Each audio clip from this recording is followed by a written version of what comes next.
Hello everyone, welcome back to the channel. मेरा नाम है Gautam Kumar. I am a pass out student of NIT Jamshedpur. आज का हमारा टॉपिक है कि एक कोई एवरेज स्टूडेंट है और they want to become a topper, तो उसे ये 5 स्टेप्स फॉलो करने होंगे, है ना। आज ऐसे हम 5 स्टेप्स के बारे में डिस्कशन करेंगे।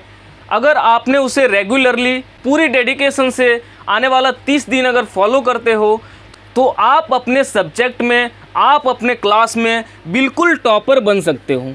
तो चलो स्टार्ट करते हैं, बिल्कुल टाइम नहीं लेंगे, एकदम प्रिसाइज वे में पॉइंट टू पॉइंट बात करेंगे। तो सबसे पहला पॉइंट क्या है, analyse your strength and weakness.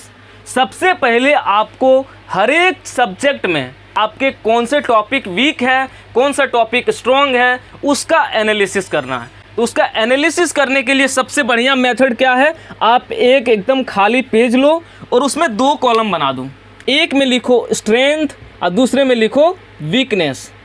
अब मान लेते हैं आपने मैथ्स लिया, तो मैथ्स में कई सारे टॉपिक्स आपके पढ़ाए जा चुके होंगे। इन सारे टॉपिक्स में जो भी टॉपिक्स आपका स्ट्रॉन्ग है, जो भी टॉपिक आपका स्ट्रॉन्ग है, जिसमें आपका कॉन्फिडेंस बहुत अच्छा है कि सर इससे अगर क्वेश्चन आएगा, इस जो टॉपिक से क्वेश्चन आएगा तो हम 100% बना देंगे, तो उसे आप स्ट्रॉन्ग वाले कैटेगरी में रखो।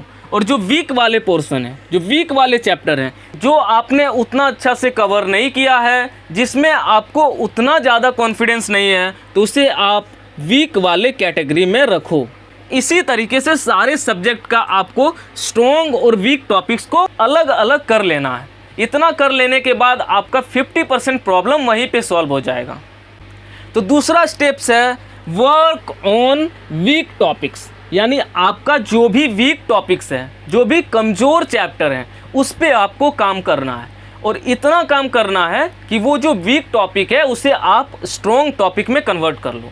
अब उसको स्ट्रॉन्ग टॉपिक्स कैसे बना सकते हैं कि भैया आप कोई ऐसा तरीका बता दो जिससे कि हम ये जो वीक टॉपिक्स हैं इसे हम स्ट्रॉन्ग टॉपिक्स में कन्वर्ट कर लें। देखो, इसका तरीका सिंपल सा है। जो भी आपका वीक टॉपिक्स हैं उन सारे टॉपिक्स को आप YouTube में सर्च करो और उसका लेक्चर देखो, उसका लेक्चर देख के नोट्स बनाओ और इस लेक्चर को बार बार देखो जब तक कि वो चैप्टर एकदम अच्छे तरीके से समझ ना आ जाए। उसके बाद नोट्स को बार बार रिवाइज करो। उसके बाद इसका जितना भी एक्सरसाइज का क्वेश्चन है उन सारे एक्सरसाइज के क्वेश्चन करो। उसके बाद आप पिछले 5 साल में जितने भी सवाल बिहार बोर्ड द्वारा इस चैप्टर से पूछे गए हैं उन सारे क्वेश्चंस को करो। इतना करने के बाद आपका कॉन्फिडेंस इन वीक टॉपिक्स में अपने आप बढ़ जाएगा और ये सारे वीक टॉपिक्स आपके स्ट्रॉन्ग टॉपिक्स में कन्वर्ट हो जाएंगे, है ना।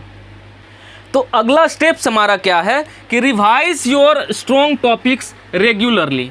देखो, वीक टॉपिक्स को तो स्ट्रॉन्ग बनाना ही है, उस चक्कर में कहीं ये स्ट्रॉन्ग टॉपिक्स हमारा वीक ना हो जाए, इसके लिए हमें उसे रेगुलर रिवाइज करते रहना बहुत इंपॉर्टेंट है। जो भी चैप्टर्स आपके स्ट्रॉन्ग हैं उन स्ट्रॉन्ग टॉपिक्स को आप रेगुलर बेसिस पे, डेली बेसिस पे या फिर वीकली एक बार ज़रूर रिवाइज करो ताकि वो चैप्टर आपके स्ट्रॉन्ग बने रहे। तो अगला स्टेप्स हमारा क्या है कि बिलीव ऑन क्वालिटी। हमेशा क्वालिटी पे बिलीव करो, क्वांटिटी पे नहीं। क्वांटिटी पे बिलीव कभी नहीं करना है।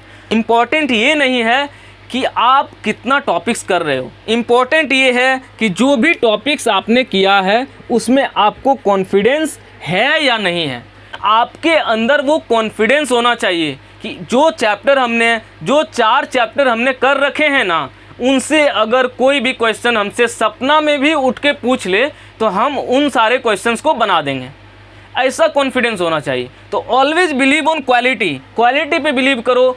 आपके पास अभी 6 महीना टाइम है, तो बिल्कुल जल्दबाजी मत करो। हर एक चैप्टर को एकदम बढ़िया से पढ़ो, उसे बार बार रिवाइज करो, उसके हर एक क्वेश्चंस को लगाओ, एक्सरसाइज लगाओ, पिछले 5 साल के सारे क्वेश्चंस को लगाओ, अपने कॉन्फिडेंस बिल्ड करो, फाउंडेशन बनाओ।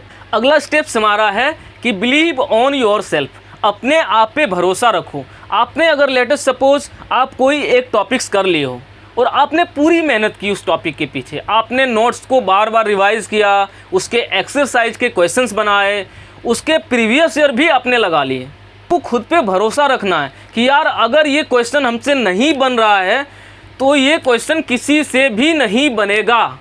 इस तरीके का कॉन्फिडेंस लेके जाना है, इस तरीके से अपने चैप्टर को कंप्लीट करना है।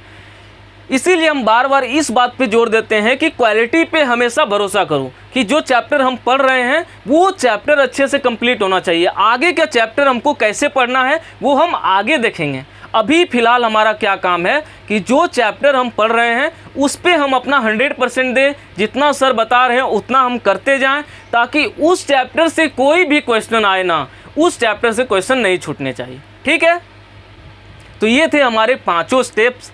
अगर आपने इन 5 स्टेप्स को अच्छे से फॉलो किया, अगर आप इन सारे चीज़ों को अच्छे से अपने ऊपर अप्लाई करते हो, तो आपको ज़रूर अपने आप में कुछ ना कुछ चेंज देखने को मिलेगा। अगर आपको इस वीडियो के माध्यम से थोड़ा भी कुछ जानकारी मिला हो तो बिल्कुल कमेंट करना भाई, ताकि किसी और स्टूडेंट को, कोई और स्टूडेंट इस चैनल में आए तो वो कमेंट पढ़ के इस वीडियो को पूरा देख सकता है और लाभ उठा सकता है। तब तक के लिए बाय बाय, अच्छे से पढ़ाई करते रहो। जय हिंद।